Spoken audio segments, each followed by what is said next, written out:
pois essa intimidade perto dele, o fogo não pode se apagar. O fogo não pode se apagar.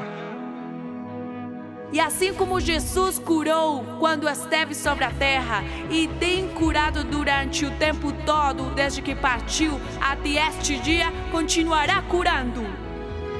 E eu te digo, se caminhas com o Espírito, ouça o que o Espírito Santo diz. Farei maravilhas que não foram feitas em toda a terra. Será coisa tremenda a que Deus fará contigo. A que Deus fará contigo. Eu quero dizer-lhe que o Deus que está sobre a sua vida é um Deus para o qual os impossíveis não existem. Não há nada impossível para Deus. Não há nada impossível para Deus. Não é por força, nem por violência, mas pelo meu Espírito, diz o Senhor dos Exércitos. Na cruz do Calvário, Jesus não somente morreu por nossos pecados, também morreu para nos curar de nossas doenças. Por suas feridas, fomos curados. A mão do Senhor, sua mão direita, foi levantada sobre sua igreja e de sua mão direita saiu o relâmpago, que é o poder de Deus. E é isso que está sendo manifestado agora. Receba seu milagre. Não se distraia se estiver doente. Se vier com esse fardo por causa de sua doença ou por causa de um parente. Este é o momento, receba. 15 anos de drogas, usando bazuco. Ele disse que estava na rua há 8 dias, há 15 dias, porque estava perdido, porque teve uma recaída. E disse, estou vindo à igreja há 1 mês. Um irmão me acolheu, tem me trazido à igreja. O Senhor tem feito sua obra na sua vida. Mas ele diz, hoje eu senti o fogo. As cadeias caíram de alguém que tem problemas de dependência. Ao álcool, às drogas, à pornografia. Não sei qual é a sua batalha, pela qual todos nós passamos. Mas sei que Jesus está libertando você hoje. Senti a palavra do pastor, e minha alma foi libertada. Chorei, e quando ele me tocou, senti calor em todo o meu corpo. Nunca havia sentido essa sensação antes. Ouçam isto, o Senhor o resgatou, assim como nos resgatou. Ele o tirou há 15 dias da rua para trazê-lo à casa de Deus. Deus o libertou completamente. Esse é o maior milagre. Livre do cativeiro de Satanás. A menina havia sido diagnosticada com displasia de quadril. O diagnóstico de displasia de quadril geralmente é feito até os 6 meses, e ela foi diagnosticada com quase 2 anos de idade. Nessa idade, é mais improvável. A única coisa que o ortopedista nos disse foi que esperássemos, mas muito provavelmente ela teria de ser operada. Eles vieram à igreja, o pastor orou por ela. Revisando a última radiografia da menina, verificamos que os ângulos do quadril, com as linhas articulares, estão completamente preservados. Ela não tem discrepância entre os ângulos dos 2 quadris. O exame físico está completamente normal. Ele não está manca, caminha normalmente. Quer correr com o papai ali? Vamos lá, vamos. Perfeito, ela está perfeita. Obrigada, Senhor Jesus. Aleluia. Eles me disseram que tinham uma dívida de 30 milhões de pesos. Fizemos o voto de 1000 por 1000, e o Senhor pagou 97% da nossa dívida. Por outro lado, ela também estava pedindo ao Senhor um emprego que lhe pagasse melhor. Ela me disse que agora trabalha em casa, e está ganhando em dólar. Ela não tem diploma, mas nesses 6 meses está ganhando o dobro do que ganhava este ano. E eles vêm agradecer Obrigada, ao Senhor. Senhor Eles Jesus. trazem outro voto de 1000 por 1000 para agradecer Aleluia. a Deus. Ele diz que, em sua família, nenhum deles havia se formado na Amém. faculdade. Adoro esses então, testemunhos. semestre a semestre, ele teve de ser movido em sua fé. Ele é um comunicador social. Cada semestre, ele tinha de fazer um voto no altar. E ele me disse, coloquei muitos votos no altar, a universidade lhe deu 20% de desconto, a prefeitura lhe deu a provisão, mas, sobrenaturalmente, Deus lhe deu toda a sua carreira, foi o primeiro de Aleluia. sua família a fazer isso. E agora que você quebrou essa barreira impossível para sua família, muitos vão entrar na faculdade e se formar. Que Deus lhe dê um lugar muito importante. Obrigada, Senhor. Aleluia. Se deseja saber mais sobre Jesus, saber o que ele fez por você e o que ele pode fazer em sua vida, então preste muita atenção nas palavras a seguir. E isso é o que eu quero que fique gravado em seu coração, como um sinal de quem é o Filho de Deus para você. Veja o que a palavra de Deus diz no Evangelho de João, capítulo 8. O versículo 34 diz: replicou-lhes Jesus: em verdade vos digo, todo que comete pecado é escravo do pecado. O escravo não fica sempre na casa. O filho, sim, para sempre. Se, pois, o filho vos libertar, verdadeiramente sereis livres. Veja o que o Senhor está lhe dizendo. Quando você se arrepende de coração, quando entrega a sua vida ao Senhor, você deixa de ser escravo do pecado e se torna um filho que foi chamado para a liberdade. E se você estiver pronto, quero orar por você. Feche os olhos. E é importante que essa oração que vou fazer seja feita de todo o coração. Diga: em Senhor Jesus, eu preciso de Ti. Tenho sido um pecador, tenho estado longe de Ti. E hoje eu me apego a Ti. E declaro que sou Teu filho. E que Tu és o meu Senhor. Escreve meu nome no livro da vida eterna. E nunca o apague. Ajuda-me a ser fiel a Ti, à Tua palavra, todos os dias de minha vida, até o dia em que puder estar contigo e celebrar por toda a eternidade. Em nome de Jesus. Amém. E amém. Amém.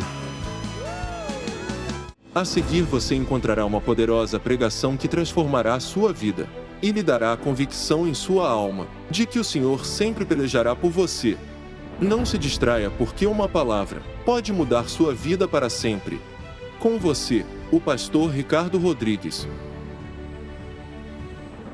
Hebreus, capítulo 6.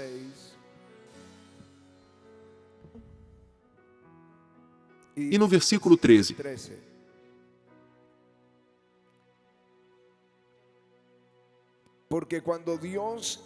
Pois, quando Deus fez a promessa a Abraão, visto que não tinha ninguém superior por quem jurar, jurou por si mesmo, dizendo: certamente te bendeciré com abundância e te multiplicarei. Te abençoarei e te multiplicarei.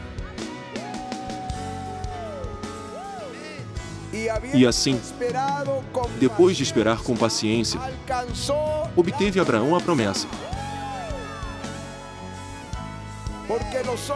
Pois os homens juram pelo que lhes é superior, e o juramento, servindo de garantia, para eles, é o fim de toda a contenda. Por isso, Deus,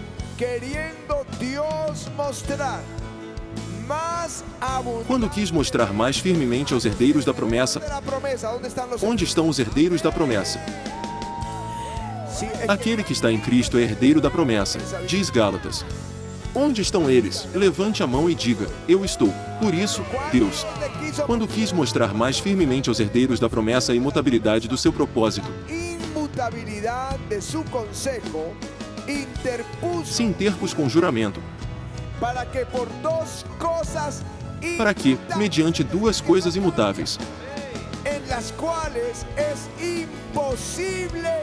nas quais é impossível que Deus minta,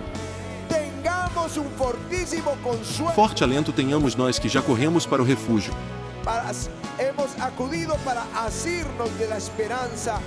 a fim de lançar mão da esperança proposta, a qual temos por âncora da alma, segura e firme.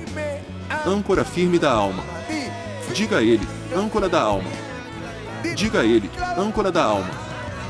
A qual temos por âncora da alma, segura e firme, que penetra além do véu, onde Jesus, como precursor, entrou por nós, tendo se tornado sumo sacerdote para sempre, segundo a ordem de Melquisedeque. Amém e amém. Aleluia. Aquele dia foi um evento singular que o escritor aos Hebreus menciona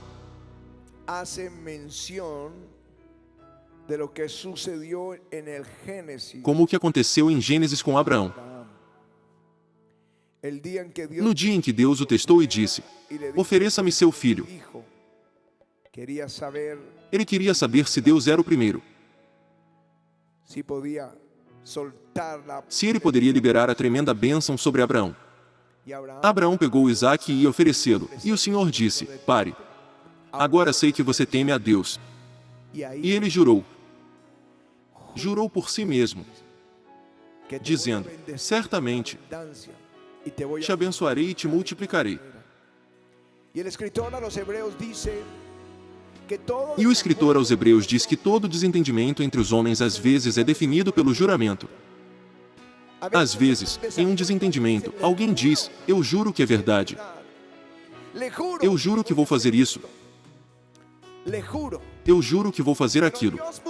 Mas Deus está olhando, porque alguns dizem: eu juro pela minha mãe, eu juro pelo meu pai, eu juro pelos meus filhos, eu juro por Deus. O que não devemos fazer? Mas Deus está procurando jurar por alguém superior, ele não encontrou ninguém superior a ele. Não há ninguém em todo o universo. Por isso, disse Abraão, jurou por si mesmo, dizendo: certamente te abençoarei, te multiplicarei, a tua descendência possuirá a cidade dos seus inimigos, e teus filhos possuirão as portas de seus inimigos.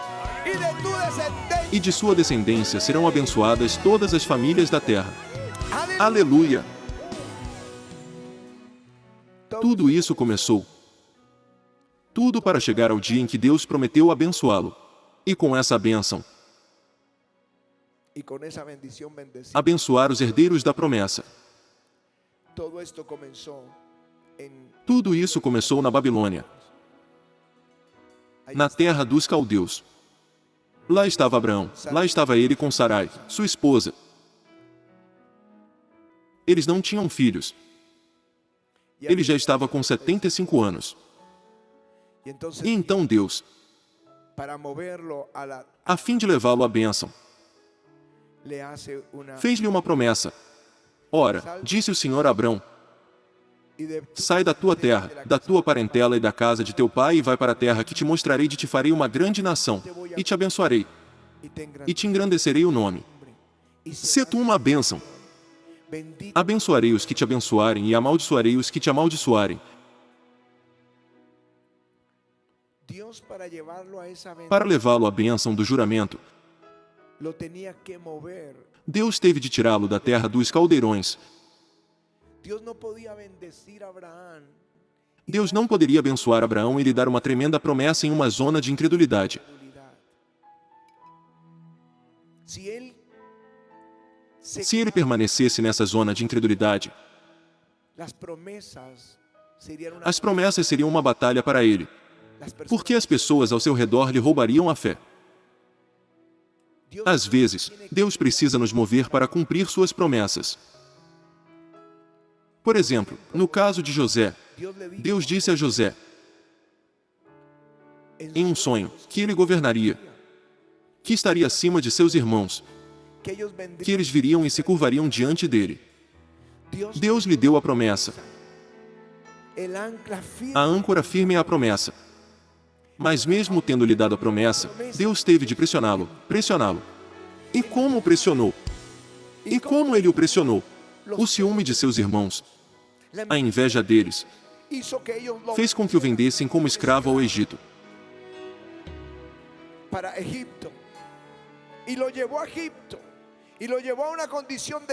E Deus o levou para o Egito e o colocou na condição de escravo e, depois, de prisioneiro. E ali Deus o levantou para governar. E quando seus irmãos vieram e se prostraram diante dele, ele disse: não fostes vós, mas sim os vossos irmãos. Ele diz: não foram vocês, foi Deus quem me trouxe aqui para me fazer governante de todo o Egito. Foi Deus quem o empurrou. Alguém diz: estou com problemas em meu emprego, está tudo péssimo. Bem, comece a orar ao Senhor.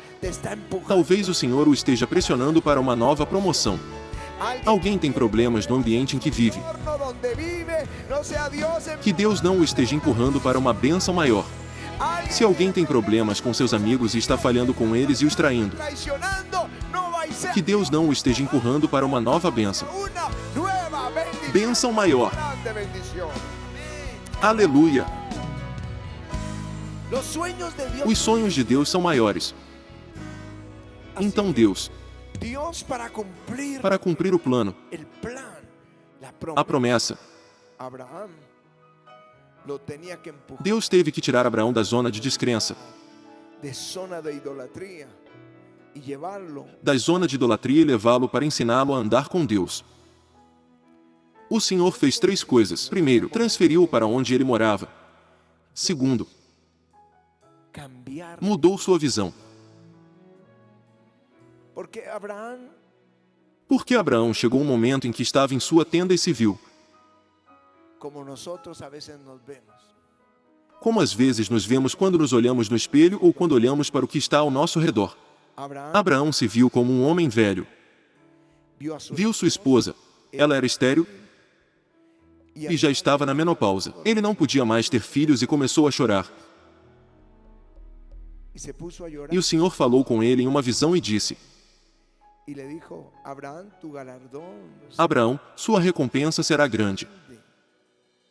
E ele disse: Mas de que me adianta, Senhor, não ter filhos? A quem deixarei todas essas bênçãos? A um dos meus escravos. E o Senhor lhe disse: Não, ele não o herdará. Um filho seu o herdará.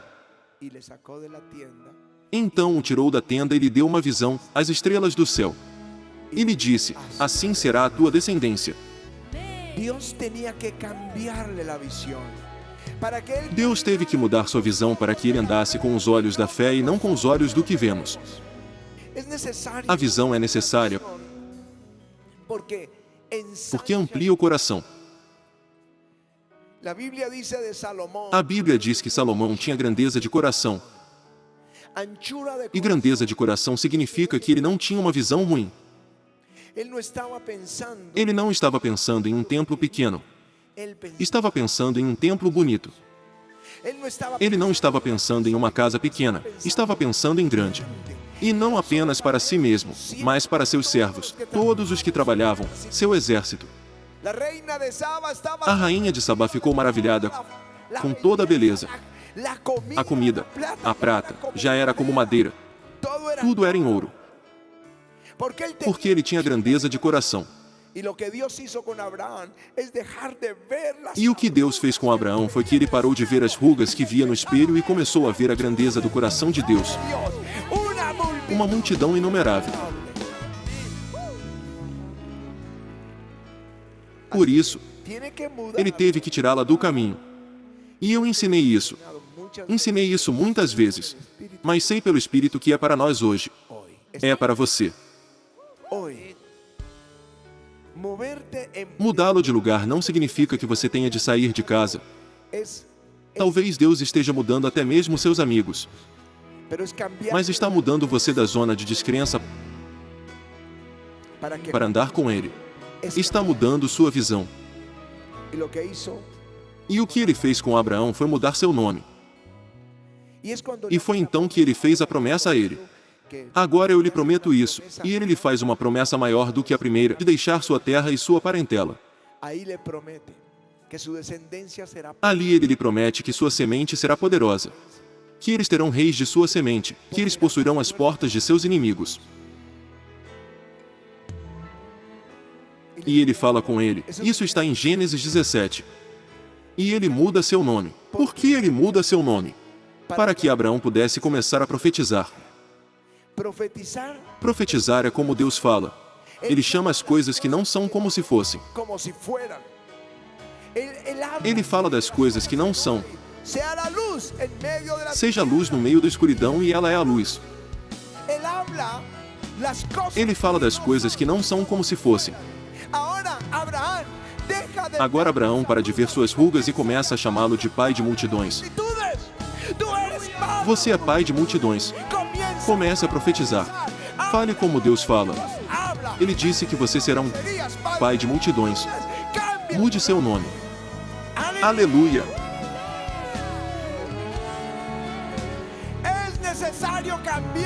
Você precisa mudar o ambiente.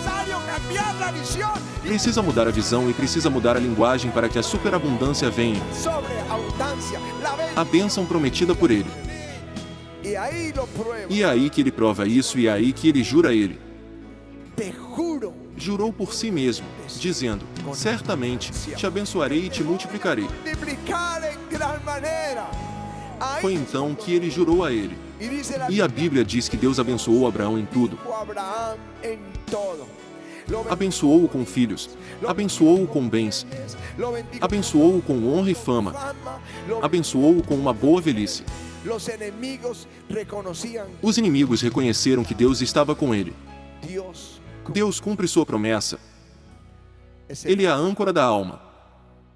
Sua promessa. O que eu gosto no texto desta manhã é que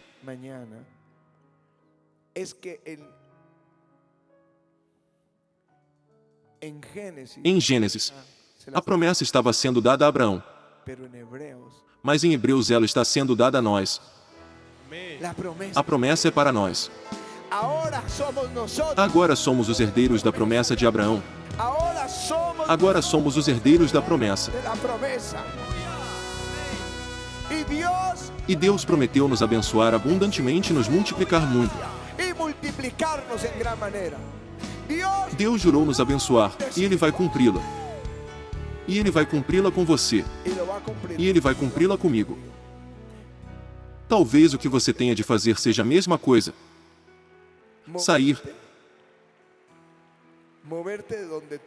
Sair de onde você está espiritualmente falando. Aqueles que estão cercados por incrédulos. Talvez Ele os leve até seus amigos. Ele precisa tirá-lo desse ambiente de incredulidade e levá-lo para um novo lugar. No mundo, as bênçãos não vêm. Por isso Jesus ensinou de forma diferente quando disse: buscai, pois, em primeiro lugar, o seu reino e a sua justiça, e todas estas coisas vos serão acrescentadas. Em outras palavras, nada virá no mundo. Mas quando você busca a Deus, não precisa buscar as bênçãos do mundo. A bênção o procurará e dirá: a bênção é como um anjo. A bênção é uma pessoa espiritual que faz com que tudo corra bem. E ele começa a perguntar: quando alguém está procurando por Deus, onde está ele? Onde está Richard? Por que eu tenho que segui-lo aonde quer que ele vá? A bênção vai com você. Aonde quer que você vá, a bênção vai com você. Aleluia!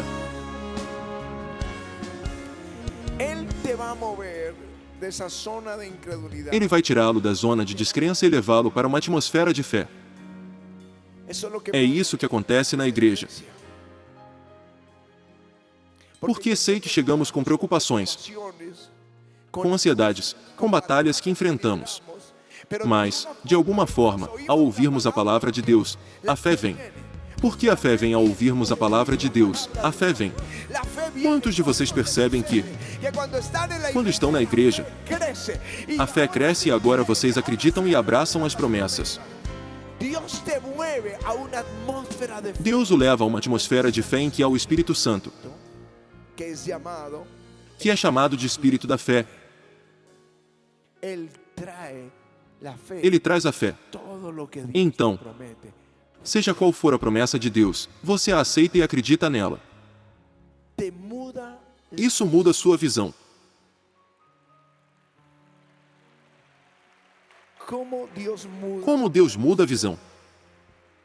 Com promessas. As promessas movem seu coração. Com as profecias. Com a palavra de Deus. Sua visão muda e você deixa de ver sua condição atual e passa a acreditar no que Ele está lhe prometendo. Porque eu sei que Deus vai abençoá-lo. Porque eu tenho a certeza. 100%, não 99%. 100% de que Deus vai abençoá-lo. Porque Ele fez uma promessa, que é a âncora da alma. Ele prometeu e não apenas prometeu, Ele jurou. Duas coisas que são impossíveis. Deus mentindo, Ele não vai mudá-las. Ele prometeu nos abençoar e jurou nos abençoar. Aleluia! Essa é a âncora da alma. Se disserem por quê, se você está nessa condição horrível, sabe que Deus vai abençoá-lo? Porque eu tenho a âncora da alma. Ele prometeu. Todas as promessas de Deus são a âncora de sua alma. Aleluia! Por que se trata de uma âncora? Uma âncora significa que você a coloca no oceano e não é derrubado pelas ondas. Não é movido pela tempestade. Uma promessa de Deus impede que você seja movido ou derrotado pela adversidade. É a âncora da alma. A promessa de Deus. Venha aqui se estiver passando por um momento difícil e louve a Deus pelas coisas que Ele prometeu para você, para abençoá-lo, para multiplicá-lo. Levante as mãos para o Senhor. Pai, eu oro em nome de Jesus. Que o Senhor mude o ambiente deles e os cerque com pessoas de fé. E os traga sempre essa atmosfera de glória, avivamento e fé, Senhor. E comece a lhes dar visão. Que seus pensamentos são maiores do que os pensamentos deles e que seus caminhos são mais altos do que os caminhos deles. Como é o céu na terra.